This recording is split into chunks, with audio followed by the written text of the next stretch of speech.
अच्छा देखो, जिस तरीके से हमने P1 को अंडरस्टैंड किया था कि P1 अटेम्प्ट कैसे करते हैं, उसमें लिखना क्या है, किस तरीके से लिखना है, उसी तरीके से आज हम अंडरस्टैंड करेंगे कि P2 करना कैसे। देखो, P1 एंड P2 में जो एक मेन डिफरेंस है ना, सबसे बड़ा डिफरेंस, वो केस स्टडी का। P1 के अंदर जो एप्लीकेशन होती है ना, वो डिपेंड करेगी केस में रेफरेंस क्या दिया हुआ, whether it is talking about a bakery, whether it is talking about a hospital, a manufacturing business, तो सारी बातें उस हिसाब से होती हैं। और कभी कभार कोई रेफरेंस नहीं होता, तो सब चीजें क्या होती हैं, जर्नलाइज। लेकिन P2 में जो केस आपको पूरा बना के दे दिया है, आपको बात सारी की सारी उसी हिसाब से करनी है, जर्नलाइज नहीं कर। जहां आपने जनरलाइज किया, केस से लिंक नहीं बनेगा, आप उसका चेन रिएक्शन नहीं बना पाओगे और रिजल्ट्स नहीं निकलेंगे। देखो, P2 का सबसे बड़ा मसला क्या, बच्चों का पेपर टाइम पे खत्म नहीं होता। और P2 के अंदर जो सेकंड केस स्टडी, उसमें आखिरी 12 मार्क मिस हो जाता है। तो टाइम मैनेजमेंट बहुत ज्यादा इंपॉर्टेंट। 1 आवर 30 मिनट्स का पेपर है ना, यानी 90 मिनट्स है। तो आपको 45 मिनट्स केस 1 को देने हैं और 45 मिनट्स केस 2 को देने। अल्लाह ना करे आपका 45 मिनट्स में केस 1 कंप्लीट नहीं होता, जितना हुआ है leave it, move on to case 2, जगह छोड़ देना और मूव कर देना। क्योंकि पता चला आपने जब ज्यादा टाइम इधर दे दिया ना, तो आप दूसरे केस का लॉन्ग क्वेश्चन आप मिस कर। ठीक है, मार्क्स कितने हैं हमारे पास, 60 मार्क्स का पेपर है। ठीक है, और वही 1 मार्क के ऊपर 1.5 मिनट हमें देने हैं। जब ही हमारा 45 मिनट्स और 45 मिनट्स का ब्रेकअप आता है कि 45 मिनट पहली केस स्टडी को, 45 मिनट दूसरी case study. Compare to the previous pattern, जिस पैटर्न पे क्वेश्चंस आते थे, अब थोड़ा सा चेंज आया है। पैटर्न देखते हैं हम लोग। ये तो पहले केस स्टडी है, अब वो केस स्टडी कुछ भी हो सकती है, डिपेंड्स। अब जो पहला सवाल हो गया है ना, वो आपका 1 मार्क है। वो क्या बोल रहा है यहाँ पर, identify one type of training. इसका मतलब सिर्फ लिखना है, एक वर्ड मेंशन करना है, पूरी लाइन भी लिखने की जरूरत नहीं। लिखना चाहो लिख सकते हो, बुराई नहीं है, सिर्फ वन वर्ड आंसर। अब identify one type of training कोई भी लिख सकते थे आप, on the job, of the job, induction, कुछ भी लिख सकते थे, एक नॉलेज का मार्क। ठीक है, एक बात बता रहा हूं, प्लीज ये बात याद रखना कि everything is linked with the case, these short questions as well. अब ये देखो, ये कितने मार्क्स का है, 3 मार्क का है। इसका मार्क्स का ब्रेकअप क्या है, इसका क्या ब्रेकअप है, 1 mark for knowledge and 2 marks for application. भाई, जिस तरह अभी मैंने अभी जो मिड टर्म में पेपर दिया था, थोड़ा टाइम पहले असेसमेंट वगैरह दिया था, मैंने सवाल पूछा था, explain the term public limited company. इसी तरह का केस स्टडी थी, 3 मार्क का सवाल था। बच्चों ने पब्लिक लिमिटेड कंपनी की पूरी डेफिनेशन लिखी। It is an incorporated business which has separate legal identity, continuity, limited liability, the business is listed on the stock exchange. भाई, मैं सिर्फ इस नॉलेज के ऊपर आपको 1 मार्क देता हूँ। What you need to do is, जब भी एक्सप्लेन द टर्म वाला सवाल आए और वो केस स्टडी हो, आपको केस के अंदर जो आप डेफिनेशन दे रहे हो, उसको 2 जगह रेफर करना जरूरी है।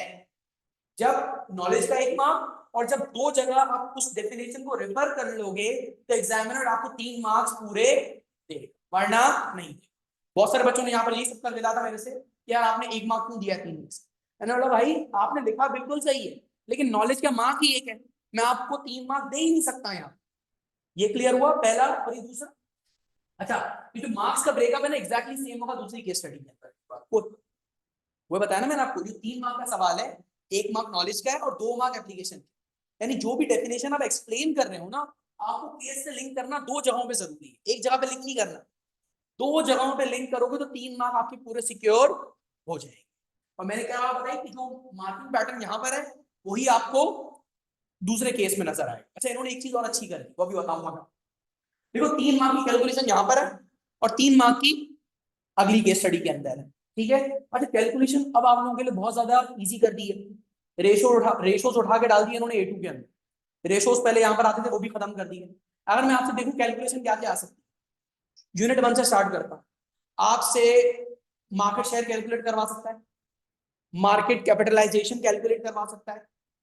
आपसे अगर मैं यूनिट 2 में आता हूं तो लेबर टर्नओवर कैलकुलेट करवा सकता है। मार्केटिंग के अंदर में आपके पास आ गया, तो वापस मार्केट शेयर हमने ऊपर कैलकुलेट कर लिया है। ये हो गया कि आपसे पाई चार्ट बना हुआ होगा, उसमें से डेटा निकलवा सकता है, टेबल में से या लाइन ग्राफ में से डेटा पिक करवा सकता है। उसमें बेसिक मैथमेटिकल कैलकुलेशन होगी, जो बेसिक परसेंटेज वाली कैलकुलेशन। अगर मैं आपके पास आता हूँ यूनिट 4 में, आपसे कैपेसिटी की कैलकुलेशन करवा सकता है, आपसे प्रोडक्टिविटी की कैलकुलेशन करवा सकता है, ठीक है। फिर मैं आता हूँ यूनिट 5 में इन्होंने रेशोज खत्म कर दिए, आपसे कैश फ्लो की कैलकुलेशन, टेबल बना हुआ होगा, ठीक है, कोई इनफ्लो का टोटल गायब कर देगा, आउटफ्लो का टोटल गायब कर देगा, नेट कैश फ्लो का डिफरेंस गायब कर देगा, कुछ परसेंटेज इंक्रीज या डिक्रीज कर देगा। तो इस तरह की कैलकुलेशंस होंगी।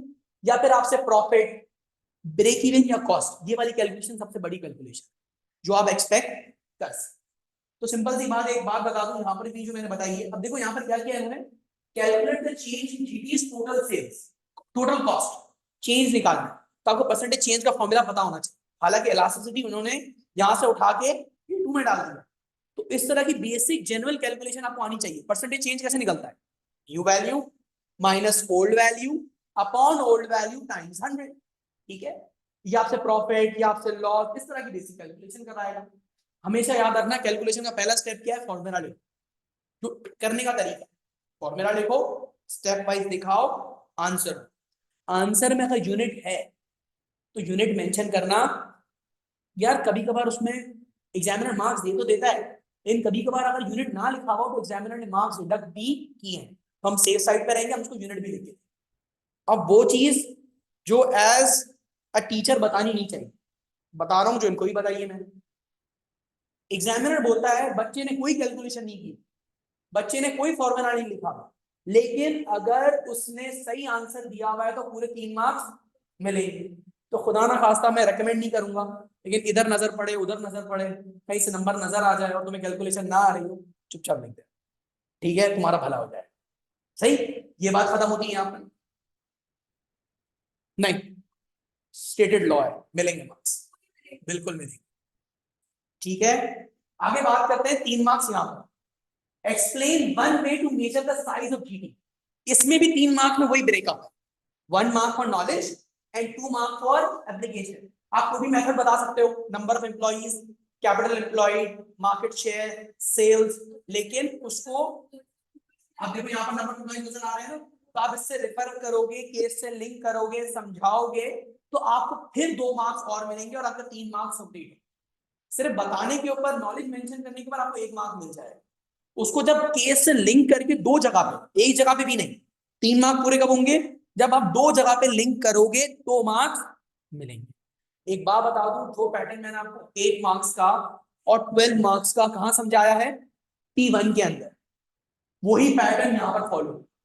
और बड़े मजे की बात, एग्जामिनर ने यही 8 मार्क्स और 12 मार्क्स कहां डाल दिए हैं, P3 के अंदर, जो A2 में।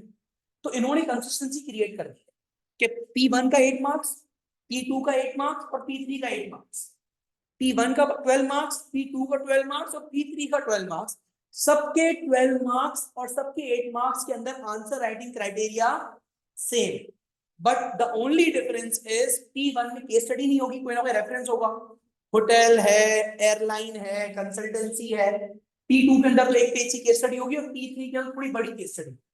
तो P यानी 8 marks and 12 marks, everything is what linked with the case. अगर आपको ये 8 मार्क्स और 12 मार्क्स समझने हैं तो आप मेरी P1 वाली वीडियो देख सकते हो, उसमें आपको एग्जैक्ट ब्रेकअप और चीजें समझ में आ जाएंगी कि आपको आंसर लिखना कैसे है और किस तरीके से। तो इस रिकॉर्डिंग को तो यहाँ पर फिलहाल हॉल्ट कर दें और आप लोगों के साथ फिर मैं एक सवाल अटेम्प्ट